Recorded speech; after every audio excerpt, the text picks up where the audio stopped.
Hi guys, welcome back to security shark. और आज की वीडियो में मैं आपके लिए लेके आया हूँ एक बहुत ही important topic, that is buffer overflow, जो कि आपकी OSCP प्रिपरेशन के लिए बहुत ज़्यादा इम्पॉर्टेंट है। जिन लोगों को नहीं पता है मैं आपको बता देता हूँ। OSCP के अंदर एक 25 मार्क्स की सेट मशीन होती है जो बफर ओवरफ्लो पे बेस्ड होती है। सेट मशीन है 100 में से जो 5 मशीन आती हैं, मतलब 100 मार्क्स का जो टोटल एग्ज़ाम होता है उसके अंदर 5 मशीन्स आती हैं। 25 की एक, 25 की एक, 20 की एक, 20 की एक और एक 10 की। तो 25 मार्क्स की मशीन सेट होती है बफर ओवरफ्लो के लिए। सो इसी टॉपिक को मैं यहाँ पे कवर करने वाला हूँ। मेरा जो मोटिव रहेगा यहाँ पे वो आपको एक्सप्लॉइट डेवलपमेंट पूरा का पूरा सिखाना नहीं रहेगा मेरा यहाँ पे मोटिव। इंस्टेड मेरा मोटिव रहेगा कि एटलीस्ट आपका बेयर मिनिमम OSCP के लेवल का बफर ओवरफ्लो आप सीख जाओ। ठीक है, बहुत ही ईजी होता है, बहुत ही सिंपल होता है। और मैं आपको ये क्यों कह रहा हूँ कि मैं आपको केवल OSCP के लेवल का बफर ओवरफ्लो यहाँ पे सिखाऊंगा और इसके अलावा कुछ नहीं सिखाऊंगा। इसके पीछे मोटिव मेरा ये है, जो इंटेंशन है ये है कि जो OSCP लेवल का बफर ओवरफ्लो है वो बहुत ही बेसिक है, बहुत इजी लेवल का है।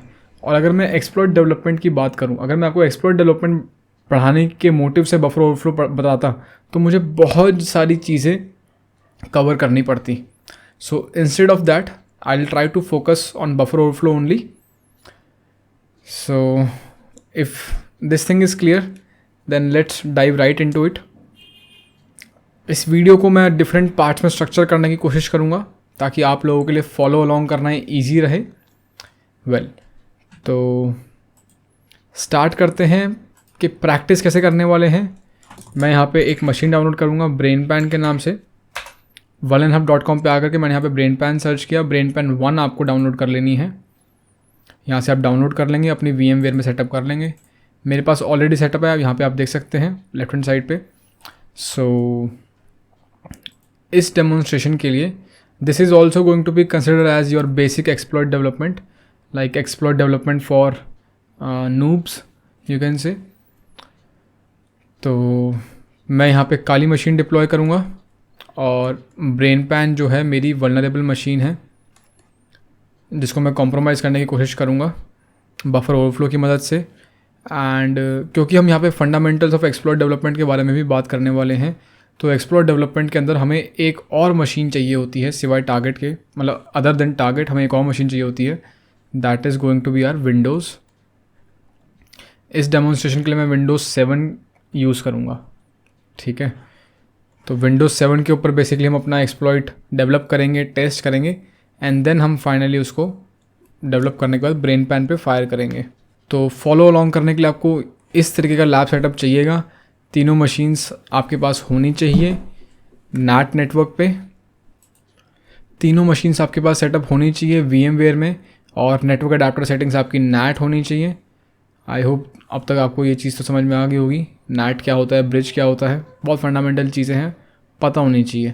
नहीं पता तो जाके पढ़ो, वरना मेरी फर्दर किसी नेटवर्किंग की वीडियो का वेट करो, और क्या कह सकता हूँ। सो जिन लोगों के पास हार्डवेयर की लिमिटेशन है कि उनकी मशीन्स 3 मशीन साइमल्टेनियसली स्पॉन करना अफोर्ड नहीं कर सकती है मशीन्स उनकी, तो ट्राईहैक मी प्लेटफॉर्म को मैं सजेस्ट करना चाहूँगा इस पॉइंट पे। ट्राईहैक मी प्लेटफॉर्म पे पेन टेस्टिंग और ऑफेंसिव सिक्योरिटी का बहुत अच्छा पाथ अवेलेबल है, जिसके अंदर बफर ओवरफ्लो का एक रूम है। उसके अंदर काफ़ी अच्छे से आपका प्रैक्टिस के लिए OSCP लेवल का, एटलीस्ट OSCP लेवल का कवर करते हुए बफर ओवरफ्लो का आप रूम कर लेना। BrainPan भी आपको उसके अंदर मिल जाएगा। जनरल जो हम टारगेट करते हैं प्रैक्टिस के लिए OSCP, वो BrainPan हो गया, या फिर VULN वल्नरेबल सर्वर हो गया, फ्री फ्लोट FTP सर्वर हो गया, और SLMail हो गया। इस तरीके से है कुछ सर्वर्स, सबके एक करके नाम नहीं लूँगा। सो ये प्रैक्टिस करने के लिए हम जनरली यूज़ करते हैं। तो अगर लोकली आपको चीज़ें सेटअप करनी है तो यहाँ पे ऐसे रहेगी। अगर आपके पास कैपेबिलिटीज़ नहीं है तो ट्राईहैक मी प्लेटफॉर्म पे जा करके बफर ओवरफ्लो रूम कर लेना। वहाँ पे आपको अटैक बॉक्स भी क्लाउड में मिल जाएगा, और एक्सप्लॉइट डेवलपमेंट करने के लिए भी बॉक्स आपको क्लाउड में मिल जाएगा। और अटैकिंग, जिसको आप अटैक करने वाले हो इवेंचुअली, जो आपका विक्टिम रहेगा इस सिनेरियो में, वो भी आपको क्लाउड में मिल जाएगा। सो इस सिनेरियो में अगर आपके पास 4 GB रैम है आपके लैपटॉप में, तब भी आप चीज़ें फॉलो अलॉन्ग कर पाओगे। That is not going to be any issue. चलो, तो ये फंडामेंटल चीज़ें मैंने यहाँ पे कवर कर ली हैं। तो अब मैं बात करने वाला हूँ बफर ओवरफ्लो के बारे में। तो राइट अवे यार मैं बफर ओवरफ्लो के साथ स्टार्ट नहीं कर सकता कि मैं सीधा आपको प्रैक्टिकल एक्सप्लॉयटेशन दिखाने लग जाऊँ, दैट इज़ नॉट पॉसिबल। सबसे पहले आपको थ्योरी समझनी पड़ेगी, थ्योरेटिकल कॉन्सेप्ट समझना रहेगा कि बफर ओवरफ्लो होता क्या है अपने आप में। उसके बाद हम प्रैक्टिकल पे जाएंगे। मेरी कोशिश रहेगी कि मैं थ्योरी पे भी सफिशेंट टाइम लगाऊं और प्रैक्टिकल पे भी सफिशेंट टाइम लगाऊं। तो सबसे पहले हम इस वर्ड से मीनिंग को समझने की कोशिश करते हैं, that is buffer and overflow. तो ओवरफ्लो का मतलब पता होगा आपको, जो नॉर्मल इंग्लिश मीनिंग होता है, ठीक है। जनरली अगर मैं कैजुअल और लेमैन में बात करने की कोशिश करूँ तो जैसे कि आपका ग्लास ओवरफ्लो हो सकता है, आपकी पानी की बकेट ओवरफ्लो कर सकती है, आपकी पानी की टंकी ओवरफ्लो कर सकती है। I hope you are getting my point. And buffer का मतलब क्या है, इसको भी समझने की कोशिश करेंगे। तो हम कैजुअल सेंस में ऐसा कुछ समझने की कोशिश कर सकते हैं कि भाई कोई कैपेसिटी है हमारे पास, कोई यूनिट है हमारे पास जिसके अंदर हम कुछ डेटा स्टोर कर सकते थे, समथिंग, और वो ओवरफ्लो कर गया और वो बाहर स्पिल हो गया, ठीक है। सो इस डायग्राम के अंदर जो ब्लू कलर है वो बफर को रिप्रेजेंट कर रहा है एंड जो पिंक टोन है हमारी यहाँ पे वो ओवरफ्लो को रिप्रेजेंट कर रहा है। आपने हनी कॉम अगर देखा हो, अगर हनी कॉम की फॉर्म में मैं ऐसे हेक्सागोनल स्पेसिस होते हैं, अगर मैं हेक्सागोनल स्पेसिस की ऐसे बात करूँ, एकदम एडजेसेंट होते हैं, वो एकदम एज टू एज मिले होते हैं, ठीक है। मैं फर्दर मीनिंग ही समझा रहा हूँ अभी लेमैन टर्म्स में, ये टेक्निकल एक्सप्लेनेशन नहीं है चीज़ों का, ये एक कैजुअल एक्सप्लेनेशन है। अगर मान लेते हैं कि ये हनी कॉम है, मधुमक्खी का छत्ता है बेसिकली, ये एक इंडिविजुअल सेल है उसके अंदर, ठीक है, ऐसे होते हैं ना हेक्सागोनल शेप में। अगर मैं एक यूनिट के अंदर कोई चीज़ भरने की कोशिश करता हूँ, ऐसे कुछ भी अरेंज कर सकता हूँ, ऐसे लेट से ग्लासेस अरेंज कर रखे हैं आपने, कप्स अरेंज कर रखे हैं, बाल्टी अरेंज कर रखी है, कैसे भी कुछ भी अरेंज कर सकते हो। मैंने एग्जाम्पल के लिए हनी कॉम ले लिया, इसके अंदर मैंने कुछ लिक्विड फिल किया, एक यूनिट के अंदर लिक्विड फिल हो गया, इसकी कैपेसिटी फुल हो गई। जब इसकी कैपेसिटी फुल हो जाएगी तो क्या करेगा, क्या ये ओवरफ्लो होकर करके अपने एडजेसेंट सेल्स की तरफ मूव करने लग जाएगा कि नहीं कर जाएगा? सो इसका जवाब है हाँ। जब मेरी बीच की यूनिट फुल हो जाएगी और वो मैं फिर भी उसको भरता रहूँगा तो मेरे एडजेसेंट सेल्स के अंदर जो भी मैं फ्लूइड भरने की कोशिश कर रहा हूँ वहाँ पे चले जाएगा, that is buffer overflow. Okay, ये लेमैन भाषा में है आपके समझने के लिए। अब अगर मैं इसको टेक्निकली ले जाने की कोशिश करूं और प्रोग्रामिंग लैंग्वेज से टच करने की कोशिश करूं, मैं इसको अगर बाइनरी एक्सप्लॉइट से टच करने की कोशिश करूं, तो देखो यार हमारे पास होती है रैम नाम की एक चीज़ होती है। रैम के बिना आपका कंप्यूटर सिस्टम काम नहीं कर सकता। कोई भी डेटा, कोई भी प्रोग्राम, कोई भी एप्लीकेशन, कोई भी गेम, कोई भी सॉफ्टवेयर आपको रन करने के लिए सबसे पहले वो सॉफ्टवेयर जो है रैम में जाकर लोड होता है। जनरली वो सॉफ्टवेयर जो है आपकी हार्ड डिस्क में पड़ा होता है, HDD और या SSD में पड़ा होता है, आपकी परमानेंट स्टोरेज होती है, नॉन वॉलेटाइल स्टोरेज होती है आपकी, ठीक है। इसके अंदर कुछ डेटा पड़ा होता है आपका, इसको लेट से कोई गेम पड़ा है, आपने डबल क्लिक किया, अब वो रन होएगा। गेम रन होने के लिए क्या होगा, वो हार्ड डिस्क रन नहीं होगा, वो गेम जा करके रैम में लोड होएगा। RAM is your volatile memory. अब हमें यहाँ पे ये देखना है कि जब भी कोई प्रोग्राम रैम में लोड होता है तो वो किस तरीके का दिखता है। तो हमें बेसिकली एक बारी रैम को हम मेमोरी से सिग्निफाई करेंगे, मेमोरी लेआउट हमें चेक करना है। हमें किसी भी प्रोग्राम का मेमोरी लेआउट चेक करना है कि कोई प्रोग्राम रैम में जाकर के जब लोड होता है तो वो कैसा दिखता है, किस तरीके से वो रैम में जाकर लोड होता है। डेफिनेटली हम बहुत ज़्यादा डीप डाइव नहीं करेंगे, लेकिन एक हाई लेवल ओवरव्यू अंडरस्टैंड करने की कोशिश करेंगे यहाँ पे। सो इस पर्पज़ से मेरे पास यहाँ पे है memory layout. So here you can see the memory layout of a program. Again यहाँ पे काफ़ी सारी चीज़ें हैं बट सब चीज़ें यहाँ पे रेलेवेंट नहीं हैं और मेरी कोशिश है कि मैं आपको यहाँ पे मिनिमम चीज़ों के साथ एक डिफ़िकल्ट कॉन्सेप्ट को सिंपल करके समझाने की कोशिश करूँ। अगर मैं आपको अननेसेसरी चीज़ें इस पॉइंट पे समझाऊँगा तो आप कंफ्यूज हो जाओगे, क्या पता आप गिव अप भी कर दो इस पॉइंट पे। तो मेरी कोशिश रहेगी कि डिफ़िकल्ट कॉन्सेप्ट को साइड रख के जो केवल और केवल रिक्वायर्ड और रेलेवेंट चीज़ें हैं केवल वही समझाऊँ। तो देखो यार, यहाँ पे लिखा हुआ एक हायर एड्रेस, एक लोअर एड्रेस। सबसे पहले इसको देख लेते हैं। हायर एड्रेस और लोअर एड्रेस का मतलब क्या है? ये मेमोरी एड्रेस है। रैम के अंदर मेमोरी के रीजन्स होते हैं, उनको एक्सेस करने के लिए, मतलब लेट से लाइब्रेरी है कोई, लाइब्रेरी के अंदर अलग अलग शेल्फ्स होते हैं, मल्टीपल शेल्फ्स होते हैं। शेल्फ्स के अंदर बुक्स रखी जाती हैं लाइब्रेरी के अंदर। इन शेल्फ्स के नाम होते हैं ना, लेट से A1, B1, C1, ये शेल्फ्स के नाम होते हैं। अगर आपको कोई बुक ढूंढनी होती है, आप लाइब्रेरियन को जाकर के बोल सकते हो कि भाई मुझे इस कैटेगरी की बुक चाहिए, तो आपको बता देगा यार वो B1 शेल्फ में पड़ी है। और अगर स्पेसिफिकली आप जानना चाहोगे तो वो बता देगा B1 शेल्फ के अंदर भी 3 कंपार्टमेंट्स हैं, उसमें से 3rd नंबर के कंपार्टमेंट में पड़ी है। ठीक है, तो इसी तरीके से मेमोरी के अंदर भी जो ये रिप्रेजेंटेशन है ये एड्रेसेस की फॉर्म में होता है।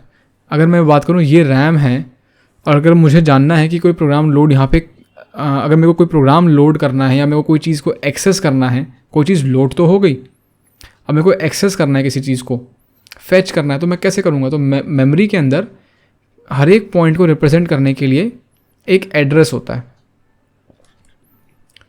मेमोरी एड्रेस जिसको बोलते हैं। ठीक है, लेट से सिंप्लीफाई करने के लिए मैं आपको बोल देता हूँ, लेट से A1, B1, C1 या A1, A2, B2, C3, इस तरीके से आप जैसे भी समझ सकते हो। तो इस तरीके से लेट से मेरी रैम दिखती है और इसके अंदर जाता है डेटा, यहाँ जाएगा डेटा। किसी भी डेटा को एक्सेस करने के लिए आपको उसका देना पड़ेगा मेमोरी एड्रेस। मैं डेटा को डायरेक्टली एक्सेस नहीं कर सकता, मुझे बताना पड़ेगा कि यार मेरे को ना जो D1 लोकेशन पे डेटा पड़ा है मुझे वो चाहिए। Okay, D1 is your address, memory address.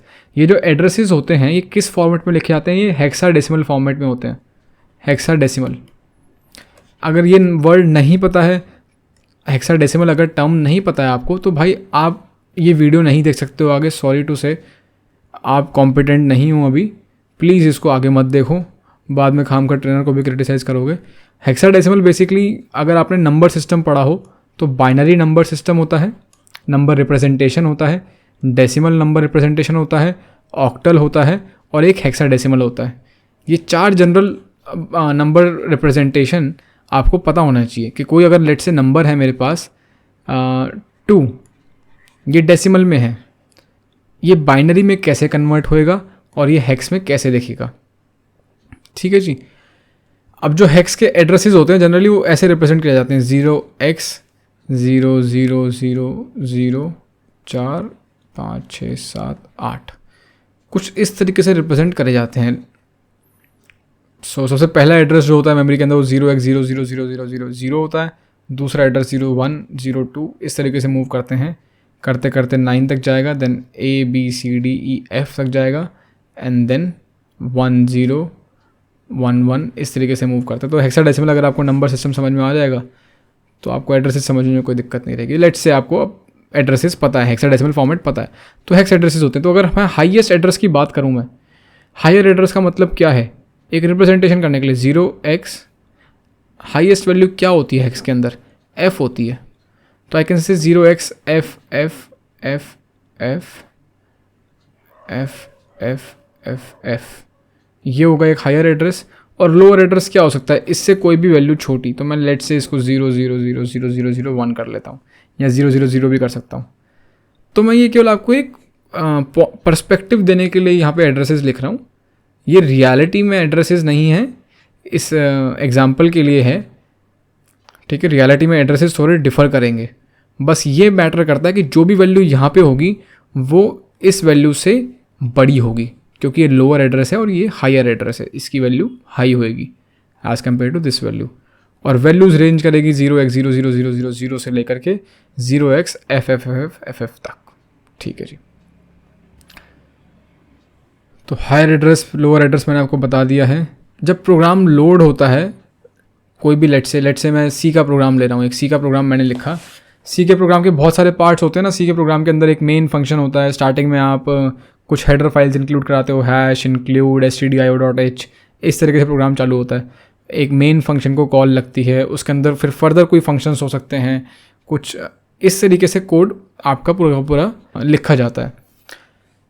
Code के अंदर फंक्शंस होते हैं, वेरिएबल्स होते हैं, कुछ स्टैटिक वेरिएबल्स होते हैं, कुछ डायनामिक वेरिएबल्स होते हैं, कुछ इनिशियलाइज वेरिएबल होते हैं, कुछ अनइनिशियलाइज वेरिएबल होते हैं। जो प्रोग्राम जब लोड होता है मेमोरी में तो वो उसी के अकॉर्डिंगली मेमोरी के अलग अलग हिस्सों में जाके बैठ जाता है। जैसे कि आप यहाँ पे देख सकते हो, उन अलग अलग हिस्सों का नाम है टेक्स्ट, इनिशियलाइज डेटा, अनइनिशियलाइज्ड, हीप और स्टैक। अब मैं यहाँ पे आपको ये नहीं बताना चाहता कि टेक्स्ट में क्या जाता है, इनिशियलाइज में क्या जाता है, अनइनिशियलाइज में क्या जाता है, हीप में क्या जाता है, भूल जाओ थोड़ी देर के लिए। बस इसके अंदर ये समझ लो कि प्रोग्राम का अलग अलग हिस्सा, प्रोग्राम में अलग अलग चीज़ें इन अलग अलग सेक्शंस में जाती है। वैसे तो लिखा भी हुआ है यहाँ पे साथ में, और अगर आप पढ़ोगे तो आपको मिल भी जाएगा, कोई ऐसी बात नहीं है। बट हमारे लिए जो हम बफर ओवरफ्लो पढ़ रहे हैं वो बेसिकली बफर ओवरफ्लो का जो स्पेसिफिक नाम है वो भी बता देता हूँ। Vanilla stack based buffer overflow पढ़ रहे हैं हम। ये उसका स्पेसिफिक टेक्निकल नेम है जिसको हम इंडस्ट्री में रेफ़र करते हैं। This is vanilla stack based buffer overflow. तो हम स्टैक पे बेसिकली अटैक कर रहे हैं यहाँ पे, ठीक है। हम स्टैक के अंदर कोई बफर है उसको ओवरफ्लो कर रहे हैं कुछ हैकिंग परफॉर्म करने के लिए, ओके। तो ज़रा स्टैक के अंदर जाकर के समझने की कोशिश करते हैं कि स्टैक के अंदर क्या होता है। अब इसको समझाने के लिए मैंने यहाँ पे एक डमी प्रोग्राम लिया है, that is this C char array initialisation. इससे पहले मैं आपको ये दिखाता हूँ। तो यहाँ पे एक डमी प्रोग्राम है, include stdio.h void main function char s30 printf get s printf। पहले तो यार मैं तुम्हें लाइन बाय लाइन समझा दूँ, जिससे ऑलरेडी सी आती है, ये सी लैंग्वेज में कोड लिखा गया है, वो तो खुद समझ जाएगा ये, क्योंकि कुछ भी कॉम्प्लेक्स है नहीं यहाँ पे। अगर आपको नहीं आती है तो इस पॉइंट पे आपको गिव अप करने की ज़रूरत नहीं है। सुनो, समझने की कोशिश करो, भूल जाओ इसको, इस लाइन को, तुम्हारे लिए रेलेवेंट नहीं है अभी। ये एक मेन फंक्शन है, इसको हम एंट्री पॉइंट भी बोलते हैं। लेमैन में समझाऊँ तो कि प्रोग्राम आपका स्टार्ट होएगा कहाँ से। प्रोग्राम आपका यहाँ से स्टार्ट होता है, एग्जीक्यूशन जो है प्रोग्राम का वो यहाँ से स्टार्ट होता है। तो ठीक है, प्रोग्राम यहाँ से स्टार्ट हो गया, तो सबसे पहली लाइन जो एग्जीक्यूट होएगी, मेन एग्जीक्यूट हुआ, मेन के अंदर घुस गए हम, इसको भी चलो भूल जाओ। इस लाइन को समझते हैं। सबसे रेलेवेंट हमारी पहली लाइन ये है, कैर s30, कैर s30। इसका मतलब मैं आपको बताता हूँ, एक कैर डेटा टाइप का एरे इनिशियलाइज हो रहा है जिसका साइज़ 30 है और उस एरे का नाम है s। ये नाम कुछ भी हो सकता है, मेरी मर्जी है। साइज़ में अपनी रिक्वायरमेंट के अनुसार सेट कर सकता हूँ। और कैर जो है वो डेटा टाइप है। एक कैर एरे सेट करने के लिए आपको कैर ही यहाँ पे सेलेक्ट करना रहेगा। अगर आप चाहते हो यूज़र से कुछ कैरेक्टर्स इनपुट करवाना तो आप यहाँ पे कैर डेटा टाइप ही सेट करोगे। इसी चीज़ को इलैबोरेट करते हुए उन लोगों के लिए जिन्हें ये भी नहीं समझ में आता है, मैंने यहाँ पे एक रेफरेंस ले रखा है स्टैक ओवरफ्लो का, कि कैर बफ 10 इक्वल टू, इसका मतलब क्या होता है, इस लाइन का मतलब क्या होता है, इस लाइन का मतलब क्या होता है। ये अलग अलग वे है सेम चीज़ को या सिमिलर चीज़ को लिखने के लिए, ठीक है। जैसा कि यहाँ पे बताया गया है कि जब मैं कैर बफ 10 लिखता हूँ इक्वल टू एम्प्टी, मतलब केवल apostrophes and semicolon is equivalent to, कि एक एरे बनता है, एक एरे बनाया जाता है और इस एरे के अंदर 10 ज़ीरो लिख दिए जाते हैं, 10 एम्प्टी स्पेसेस लिख दिए जाते हैं। The second declaration that is char buf is, और यहाँ पे स्पेस है, इसके अंदर यहाँ पे स्पेस दे रखा है। तो कहता है भाई एक एलिमेंट में, पहले एलिमेंट में हम इस एरे के स्पेस दे देते हैं और बाकी के 9 एलिमेंट्स हम 0 के साथ इनिशियलाइज कर देते हैं। तो चलो इन सबको भूल जाओ, ये देखो एक बारी। तो मैंने एक एरे इनिशियलाइज किया s नाम से 30 साइज़ का। तो जब प्रोग्राम हमारा एग्जीक्यूट करेगा तो ये क्या करेगा, इस प्रोग्राम के अंदर मैंने कोई वैल्यूज़ नहीं डाली है, सॉरी इस एरे के अंदर मैंने कोई वैल्यू सेट नहीं करी है। वैल्यूज़ कब आएगी इसके अंदर, इसके अंदर वैल्यूज़ कब आएगी, वैल्यूज़ आएगी जब यूज़र कुछ इनपुट करेगा।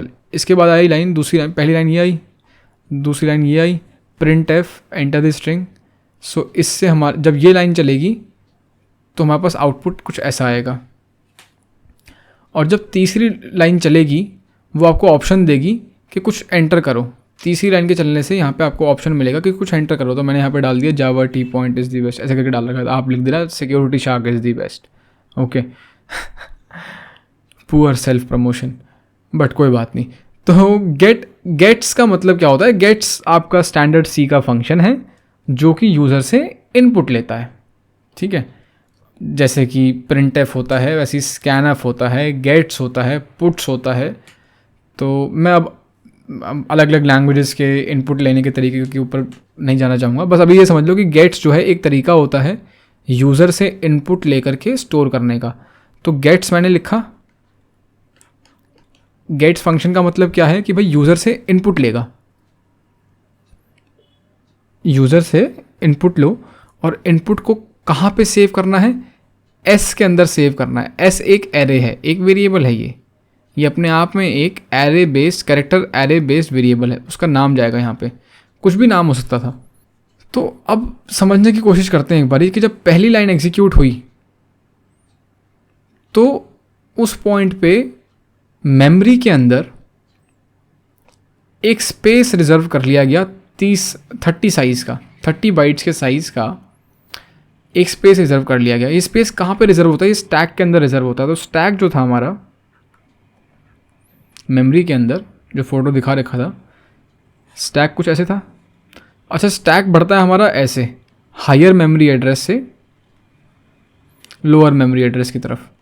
तो जब पहली लाइन एग्जीक्यूट होएगी ना तो यहाँ पे एक स्पेस रिजर्व किया जाएगा, 1 byte, 2 byte, 3 byte, 4 byte, so on and so forth करते करते डॉट डॉट डॉट कर देता हूँ 30 बाइट का। तो ये 30 बाइट का जो है एक स्पेस स्टोर कर लिया जाएगा। यहाँ पे एक कैरेक्टर एरे आएगा एस नाम से। यहाँ पे कुछ नहीं है, अभी जीरोस पड़े हैं यहाँ पे, ठीक है। इनिशियलाइज कर दिया उसने जीरोस के साथ, एम्प्टी है ये, ठीक है। और उसके बाद प्रोग्राम जो है आगे एग्जीक्यूट करेगा, ये रन करेगा। जब ये रन करेगा, गेट्स फंक्शन कॉल करेगा और यूज़र कुछ इनपुट करेगा, तो वो इनपुट कहाँ जाएगा? अब वो इनपुट जो है यहाँ पे डलना चालू होएगा, JAVA इस तरीके से,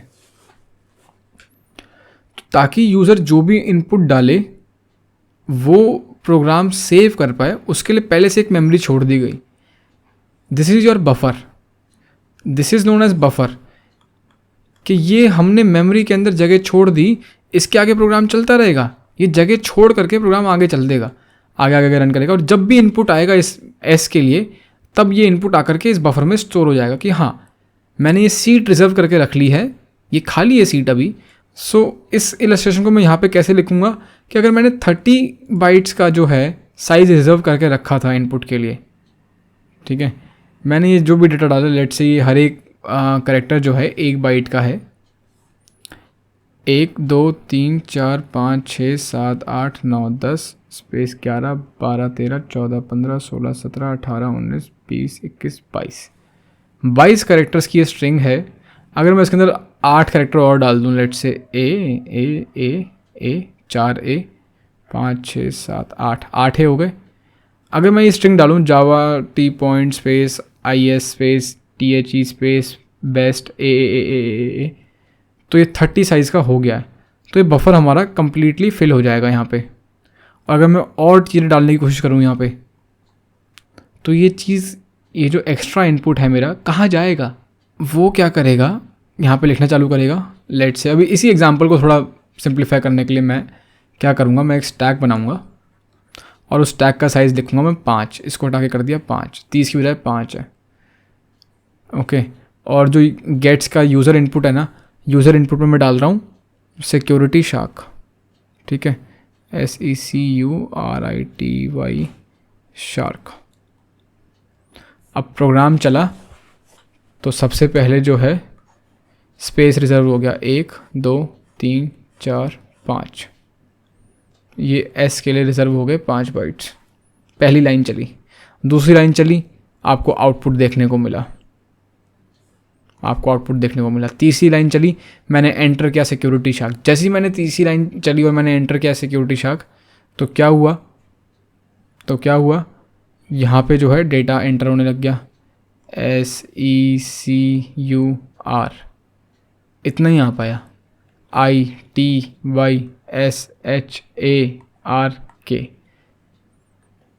एक्चुअल में डेटा इतना बड़ा था, वो यहाँ तक गया, बट मेरे पास बफर तो इतना ही था।